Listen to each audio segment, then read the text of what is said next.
everyone, and thank you so much for joining us. I'm Serena Fazan. And I'm John Sable. Tonight, the Bay Area is mourning the loss of a Hillsborough County deputy killed in a devastating wrong-way crash near Brandon. 30-year-old John Cotfila Jr. died overnight, stunning the sheriff's office, other law enforcement agencies, and the community as a whole. We have team coverage tonight of this tragedy. ABC Action News reporter Kara Mashik is standing by with the alarming trend already this year of wrong-way crashes. But first, we begin with our Jake Peterson live at the Hillsborough County Sheriff's Office. And Jake, certainly our hearts go out to everyone who knew and loved this deputy. Yeah, and as you can imagine, it's been a very rough day here for deputies. Cotfila was a very well-liked deputy, and as you can see, the flags are flying at half-staff to pay tribute to him. A deputy who died doing the job that he loved. There was a very violent traffic crash. That's the call that came out to first responders around 3 this morning. Arriving units seeing a familiar car barely recognizable. It was a high-speed crash. It appears that the deputy was trying to get out of the way. Trying to avoid Eric McBeth's SUV. Investigators say McBeth was speeding, going west in the eastbound lane on the Selman Expressway.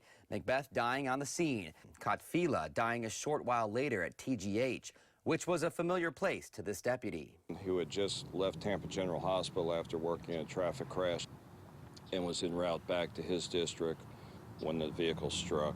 A procession of patrol cars taking Cotfila's body from the hospital to the medical examiner's office Saturday morning after he passed. Colonel Greg Brown says this incident is the department's worst nightmare. It's like losing a family member.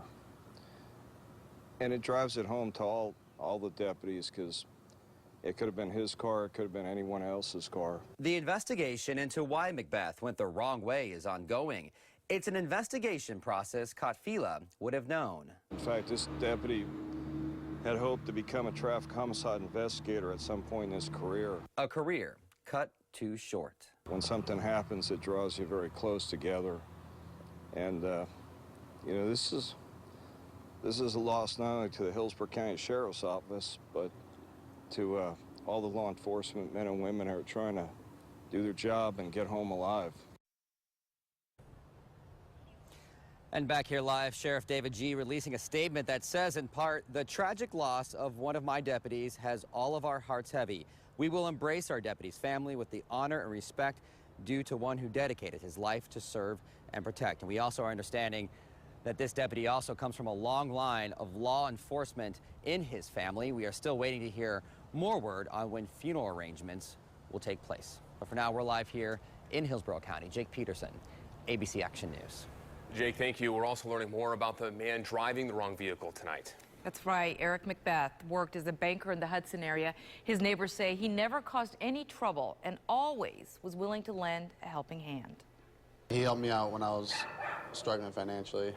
He'd help me out any way he could, whatever amount. Both families, my heart goes out to him.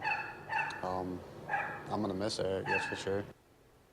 McBeth was only 31 years old. Tonight, we're going in depth looking at how wrong-way crashes have been a problem right here in the Bay Area for years now. The most recent crash bringing the death toll to 5 from wrong-way crashes this year alone. ABC Action News reporter Kara Mashik continues our team coverage on what's being done to stop this deadly trend. Kara? You know, I want you to take a look at where we are right now. I'm standing just off the I-275 ramp at Flesher. You see this sign right here. It's got big flashing lights that illuminate if somebody is coming the wrong way up this ramp. And actually, if you look behind me, there are a series of these signs that go clear out to the interstate along with some flashing arrows as well. Now, FDOT actually installed a series of these less than a year ago in hopes of preventing many of the wrong way crashes that we've been seeing. But now, after this morning's death of that deputy and the other driver, many are wondering if it's enough. Looking at the wreckage of Saturday morning's wrong-way crash makes your heart sink.